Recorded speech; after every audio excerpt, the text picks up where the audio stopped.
a world where the number of movies available is great, but many are so bad, you'll learn a new definition of hate. One man sifts and reviews through the movie sludge. One man will be the movie cop, jury, and judge.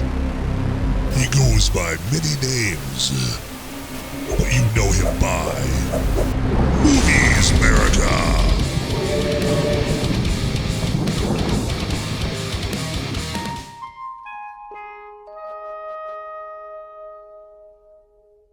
Those were friendly aliens from Close Encounters of the Third Kind. Now, in this movie this week that I'm reviewing, nope. Will the alien or aliens or whatever it is be quite as friendly? Well, you'll have to tune in to find out. Yeah. Roll that intro. Hey, all you beautiful movie-loving people out there. Live from a red carpet somewhere, surrounded by celebrities. This is the Movies Merica podcast with Van Ebert, where movie reviews meet cold brews. Van will review your favorite and maybe not so favorite movies while enjoying some ice-cold beers and saying cheers. Now let's head into the theater and join our illustrious movie reviewer du jour, who's no doubt got the beer ready to pour, Van Ebert.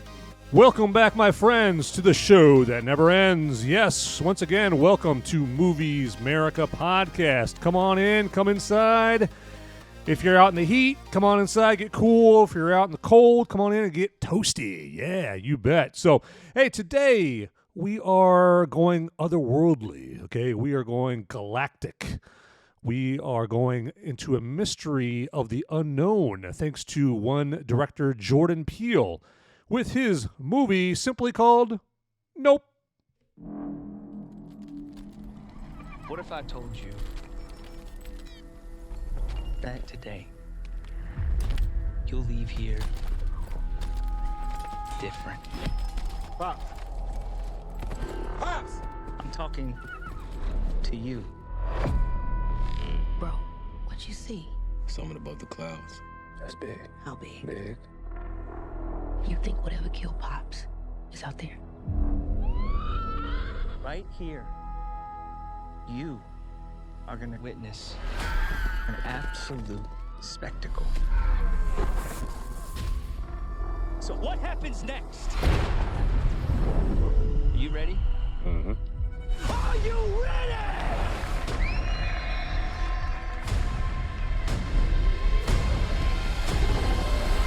Here we go.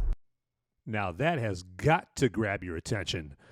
Yeah, but before we go down that rabbit hole, let's go ahead and get into some crucial information, all right? So just to remind you, this podcast is on Apple Podcasts, Google Podcasts, Spotify, iHeartRadio, and many other platforms that you can think of that would have podcasts on it. That's faux show. And on Apple Podcasts, if you happen to be on there, feel free to scroll all the way down to the very bottom and find those funky 5 stars. Yeah, give it a 5-star rating if you feel like it. Absolutely. So, and then down there, there's a write a review button as well. You just got to click on that. And, yeah, put a little review in there. So, you know what? Hey, you know, if you're feeling friendly, if you're in a good mood, if you honestly like it, you know, give me a good review. You know, if you've got, you know, if you just got a whole list, like a Santa Claus list of things that you think I could do better, by all means, put that in there too. So absolutely. Honesty is the best policy here at Movies Merica Corporation. Yeah, you bet. And then also I am on Twitter and Instagram under Movies Merica. And I put out posts out there if you want to go ahead and check those out, you know. So I put my my little thoughts and my little opinions and that kind of thing out there, and then just updates for the podcast. And also, that's a great way to communicate with me out there as well. So, you know, just let me know what you think of the episodes. Absolutely out there. You know, if there's like a movie you want me to review, by all means, hey, I'm up for suggestions. You bet. But yeah, that's a great place to do it. Also, the podcast episodes are on moviesmerica.com. So you are not hurting for options as far as how to get to these episodes for Movies Merica. Absolutely. So we're all about options. We're all about choice. Absolutely. And also, as always, with every episode, my loyal listeners, people that have heard the show before, they darn well know that I drink a different beer every episode because you're listening to Movies Merica, where movie reviews meet ice cold brews. And this episode's lucky beer is from Southern Star Brewing Company out of Conroe, Texas. And it is their Fracker IPA. Fracker, yes. Now, Fracker IPA, when I drink this right here, it's the first flavors I get from it, to be honest, it's got like a tropical fruit flavor. It's got some citrus in there and just a little bit, like a little hint of coconut in there. And yes, it's definitely worth trying out. And again, as I always put out there, the disclaimer is I'm not getting any sponsorship money or anything like that. No compensation for this. I just like beers, and I like trying different ones out every week. And again, yeah, Fracker IPA is the one that I happen to be taking out for a test drive this week. Absolutely. Okay. So without further ado, let's say yes to getting into Nope. Oh, yeah. I like saying it that way. That's kind of fun. I love it. I love it. Yes. And so Nope is a new, well, it's being marketed as like a horror movie, which I guess it kind of is. I think when you watch the movie and you leave the theater or you turn off the streaming service or whatever you're watching this thing on, I think that you're gonna, you may not think of it as horror. It's kind of more of a like a thriller kind of movie. It's got some horror elements to it. I mean, I think that my opinion as far as what a horror movie is, it's probably tainted because it takes a lot for a movie to scare me, because I've just been numbed by watching some of the most horrific horror movies out there, and so I could count on like on one hand like how many movies actually scare me, how many horror movies actually scare me, and so this one really didn't. It's got some creepy sound effects to it, some creepy imagery, but it's just kind of more of a dark, what's out there? What is this thing? Ooh, that just happened. Ooh, that I don't know if you could put all that in one word or a few words, but that's kind of what this movie was to me. And so it starts off with centering around one of our main characters named OJ, and he's played by Daniel Kaluuya. Now, I couldn't help but notice that Jordan Peele, he tends to, inject a lot of race into his movies. I guess that's just, the way he rolls. And so he's really, just trying to kind of, just kind of really force, his discussions about race and his allegories about race on everybody. And, and there's one example of that in this movie, and so Daniel Kaluuya's character is named OJ, and I can very much assure you, I guarantee you, the only reason that they use the name OJ in this is just to set up a cheap "see, white people are racist" moment towards the beginning of the movie, and you'll know what I'm talking about when I say it. So I saw that, and I was like, I see what you did there, Jordan Peele. I see what you did there. It's not going to unite anybody anytime soon, but I see what you did there. A little get even kind of, get even at the man kind of moment there. So yeah, there's no reason I had to name the guy OJ, but it's just like a cheap trick to elicit a see, all white people are racist, like I said. So, but anyway, so moving on. So there is also, let me kind of talk about the plot a little bit more here, so that some of these other points I'm going to make a little bit more sense. Okay, so like I said, OJ is one of the main characters, and his sister Emerald both run this horse ranch that specializes, or their main job, if only job, is being horse wranglers for movies. So if there's a horse scene in a movie, these Hollywood wranglers. Haywood Ranch, I believe, is the name of their business. Haywood Ranch is their family-owned business. And so, yeah, they run it because their dad, something happens to him in the beginning of the movie. And so they're running it in his stead. And so, yeah, they start off the movie. They're on a movie set, and things could go better. And then they go back to the Haywood Ranch, and it clearly looks like it's just a little bit outside of the LA area. It's kind of cool. It's kind of a cool environment, a cool landscape. And yeah, so then it's not long before OJ starts noticing some weird things start occurring on the ranch, and it's weird noises, weird things up in the sky. And, then the movie just kind of just takes off from there. That's kind of like the foundation of the movie. And then just things get kind of weirder and, more otherworldly and kind of creepy. And so that's the foundation we're playing off of here. And one of the things that I thought made the movie a little creepier, a little bit more disturbing is there is a flashback, a retelling of a particular like tragic event on a TV show from back in the 90s in this movie. So like a fictitious TV show from back in the 90s that another of the main characters takes place or acted in as a child star, and his name is Ricky. He's played by Stephen Yeun from The Walking Dead. Is where most people will remember Stephen Yeun from. So there's a tragic event on this TV show, on the set of this TV show back in the 90s, that Stephen Yeun's character Ricky was on as a young child actor. It's very tragic. And now I hear some people who have seen this movie, they think that it kind of diverts from the main story, like I was just describing out on the ranch and all that. And I think it helped build the feeling of dread in the movie, to be quite honest. That's my take as far as how they kind of first mention this tragic event on this TV show in the 90s, and then they get into it deeper as the movie, or further on into the movie. And just the shock and trauma of this tragic event, I think this really helps build a feeling of dread overall in this movie. And kind of raises the stakes. So I didn't mind it. I can see, or I can describe like how it worked for me. I don't know if this was Jordan Peele's intention on, as far as having that in the movie, but you'll know what I'm talking about. If you go see the movie, you'll know what I'm talking about.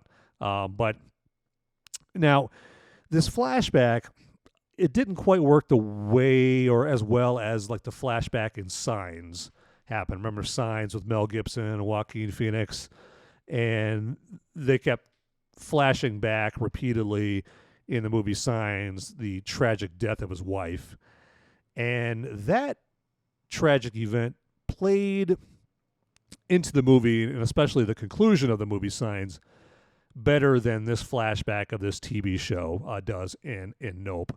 So now in interviews, as far as just the kind of messaging behind this movie, so Jordan, quite honestly, in various interviews for Nope, pretty much he says like kind of the message that he's putting out there with this movie is that there is a dark side of using spectacle, spectacle for profit, whether it's movies or news or whatever.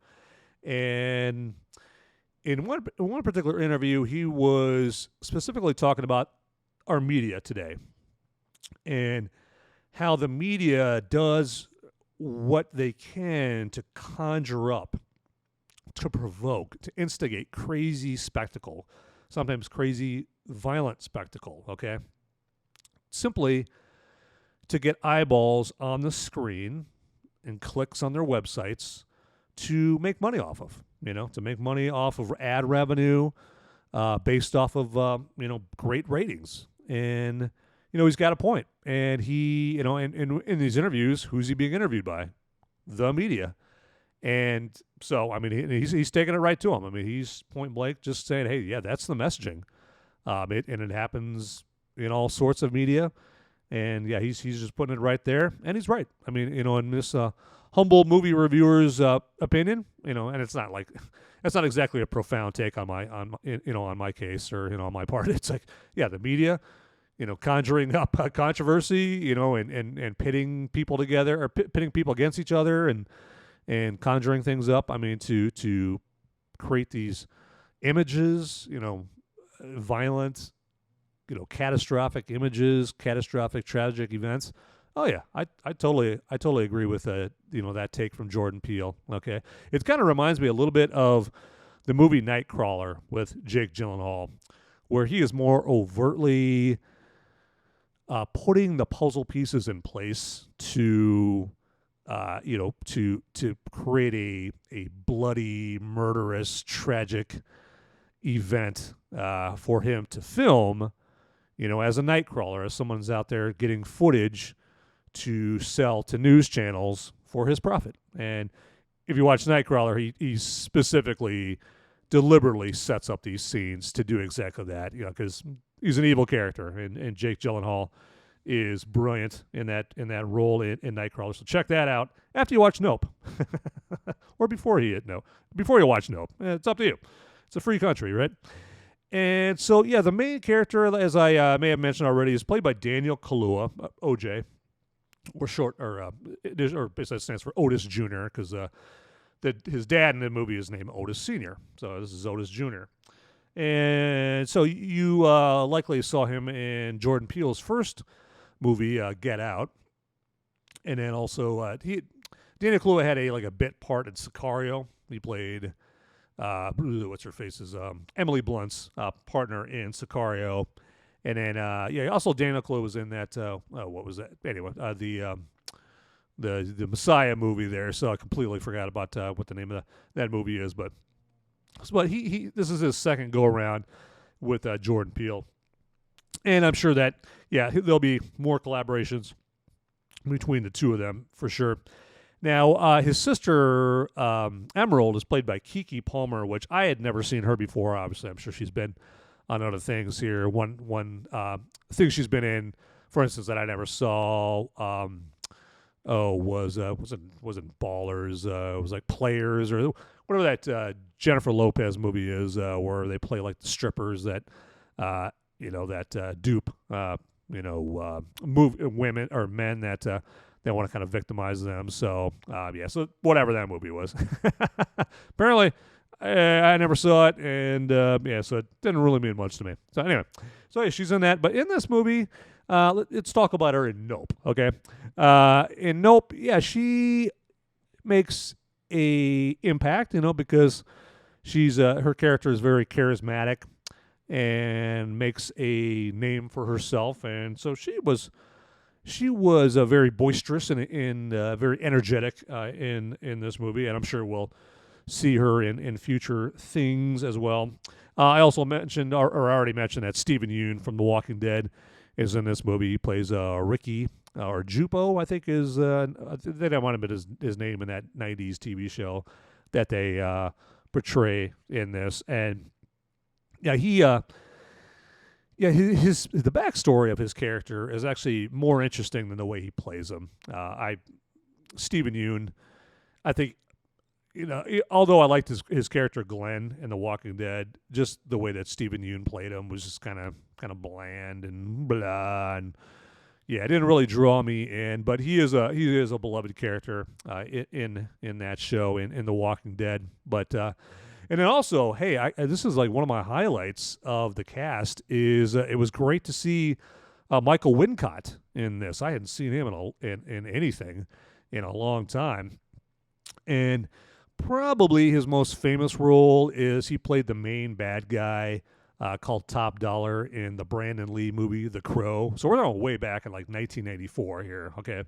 That Michael Wincott played this character, and again, his character was named Top Dollar. And one of his favorite lines in that movie one of my favorite lines from him in that movie was, my daddy used to say, every man's got a devil, and you can't rest until you find him. I mean, it's like that in that Michael Wincott voice like that. I mean, it just really, I thought that was pretty cool. And Yeah, he does a fantastic job in The Crow as Top Dollar. He was also in The Doors. He had like a brief role in The Doors. He was in Robin Hood. He had a brief role in like Born on the 4th of July. I mean, he's one of those. Yeah, again, and I always say this pretty much every episode. He's one of those actors that if you saw him, you're like, oh yeah, that guy. Yeah, he always plays a bad guy, you know. And nope, he doesn't play a bad guy or anything like that. He plays. What I took away from his character was that he's like a world famous director, or at least a world famous cinematographer, because he's always trying to find like the perfect shot, you know, whether it's the perfect picture or perfect video. And they do show him going through just, you know, different footage, you know, at his home, just trying to find that perfect shot. Whatever that perfect shot is, he'll know it, right? And only he can know it. But yeah, he plays a part in this movie because they do call him up because they're like, you know, Emerald. When I say they, I mean like OJ and Emerald, and they're wanting to document all these events, all these happenings that they're seeing, these weird otherworldly happenings up in the sky at their ranch. They want proof, you know, and they want to get famous off of getting footage, like a video or a picture. I mean, even better, video of this entity, this you know, this event, these weird otherworldly happenings, again, just for success and fame and money. And that kind of plays into, again, the messaging that Jordan Peele is wanting to portray in this movie about, you know, spectacle and exploiting it for you know, for profit. So yeah, so they go about trying to get Michael Wincott's character out there. So Antlers Holst is Michael Wincott's character's name. Antlers Holst. So yeah, that's a name you don't hear every day. And so yeah, they eventually get him out there, and he becomes a crucial part of how they end up trying to you know, just the experience and the way this movie goes down, you know, and it does get exciting. It gets very exciting. So yeah, the entity, you know, I mean, and you've seen it, you know, you see it in the trailers, you know, if you watch it, you know, you clearly get they're trying to give you the impression that it's like a spaceship, like it's an alien, right? And it may or may not be that. I'm not going to spoil that for you again, because we are the home of spoiler-free movie reviews here. So I'm not trying to ruin anybody's Christmas here with spoiling the movie. Okay, I'm not that guy. But one thing I do have to mention is the nighttime scenes in this movie are fantastic. I mean, they have a lot of nighttime scenes in this landscape of the mountains that they're in. Like I said before, they're just outside of the LA area, so they're those kind of mountains. And the nighttime scenes are just well shot. I mean, because they're well shot, you can clearly see and make out the quote unquote arena of the conflict, you know, the danger in the movie. And I totally give credit, you know, for all of this to Hoyt van Hoytema. He is just a world famous director of photography, and he's done work before, you know, with Christopher Nolan. He did the cinematography for Dunkirk. I think he did it for Tenet as well, and he might have been involved with Interstellar. So Christopher Nolan used to use Wally Pfister. Wally Pfister was like his long time collaborator as far as a cinematographer, and then he switched over to Hoyt van Hoytema. And Hoyt van Hoytema does, you know, just as good a job as Wally Pfister. Wally Pfister was like the cinematographer on Dark Knight and Batman Begins and those movies there. And then now Christopher Nolan's been using Hoyt as a cinematographer, and now Hoyt has joined forces with Jordan Peele. And also I think one of the reasons that Jordan Peele, you know, elicited Hoyt's help on this movie is because this movie is shot in IMAX, and so Hoyt's got that IMAX experience with Christopher Nolan. You know, Christopher Nolan, you know, shoots in IMAX all the time now. I mean, and so Hoyt had to deal with IMAX footage, you know, from on top of like, you know, fighter planes from World War II and Dunkirk and different scenes like World War II scenes and I believe, like in kind of action thriller scenes from Tenet, with planes crashing in airplane hangars and car chases and stuff like that, and so I think Jordan Peele knew that Hoyt could handle the cinematography that Jordan Peele wanted for this movie, and it really comes across very cool in the movie. I mean, because a lot of the movies that have a lot of scenes in the dark, you can't really see anything in the dark, right? It kind of reminds me of and this is not a movie, but like Game of Thrones and the famous episode with the Battle of Winterfell, and it all takes place at night where the White Walkers attack Winterfell. And one of the big complaints from Game of Thrones fans in that movie was that you could barely see anything. They shot it so dark you could barely see anything, and so you had to turn up the brightness in your TV and make sure you had curtains over all your windows and there was no light let in order to see it. Where in Nope, that is not a problem whatsoever. You can clearly make out the action. And so that's thanks to Hoyt von Hoytema. So, and hey, kudos to Jordan Peele for getting him as part of this movie. Now, clearly, speaking of Jordan Peele, clearly he loves Steven Spielberg, because I don't know how many times in the middle of watching this movie I kept thinking, well, that's a Spielberg moment. That's a Spielberg moment. Oh, that's a Spielberg moment. It just obviously Spielberg started off with doing movies like Close Encounters of the Third Kind and E.T. that dealt with aliens, dealt with outer space and also it took place kind of out away from the cities, kind of out in rural areas, and so he's kind of he's paying homage to Spielberg in this movie. So, and I always like that. I mean, like J.J. Abrams did that with Super 8 a few years ago. And there's a lot that Steven Spielberg has put out there that deserves to have homage paid to it. So, and also some of the movie did remind me of things from Stanley Kubrick as well. Just some of the parts of the movie that built up the feeling of dread and the feeling of being disturbed, that raised the stakes of life and death. I mean, that there's some aspects of the movie that I could see Kubrick, or I've seen Kubrick put in his movies, and I think Jordan Peele kind of drew from that as well. And interestingly enough, I see some James Cameron in this movie as well. So Jordan Peele definitely knows good directors, and he draws from good directors and good moments in the movies of Spielberg and Stanley Kubrick and James Cameron, absolutely. So, and then one cool thing about this movie is it pays homage also to the unappreciated workers, when motion pictures are created. The unappreciated workers, like in this movie, horse wranglers, okay? They don't get the credit that they deserve. I mean, you got horse wranglers and craft services and key grips and lighting people. I mean, you just don't hear about them. You always hear about the directors and the screenwriter, and the producers and obviously the cast. But yeah, so the unsung heroes of movies like horse wranglers do get some love in this movie. That is faux show. So absolutely. Now, this movie, I got to give Jordan Peele, kudos on this as well, because there's been a lot of movies about aliens and spaceships, or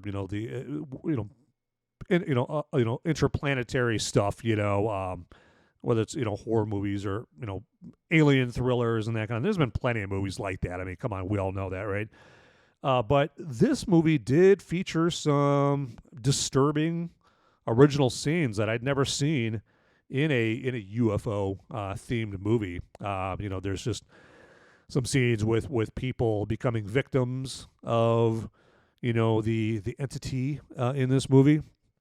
And yeah, I thought, when I was watching, I was like, that is genius. That is genius. Like, it's so cool to see this perspective of when people are being made into victims of a UFO like entity here. And I appreciated it. I thought it was pretty cool.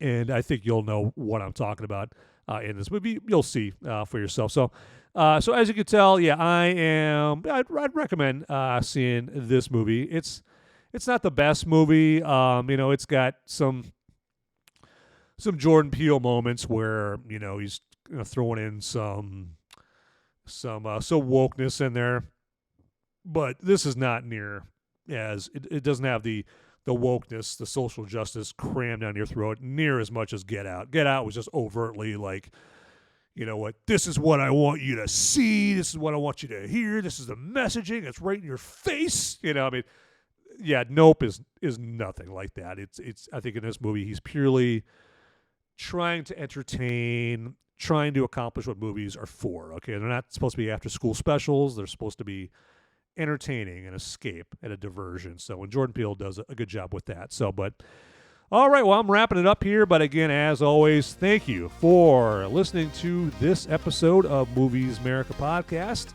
And as always, everyone get out there. Those movies aren't going to watch themselves. See ya. Hey guys, don't leave the video quite yet. Okay, I've got the popo. They're coming after me, and I don't have much time to tell you, but you need to like and subscribe this video right here down below. It's right down there. It's just waiting.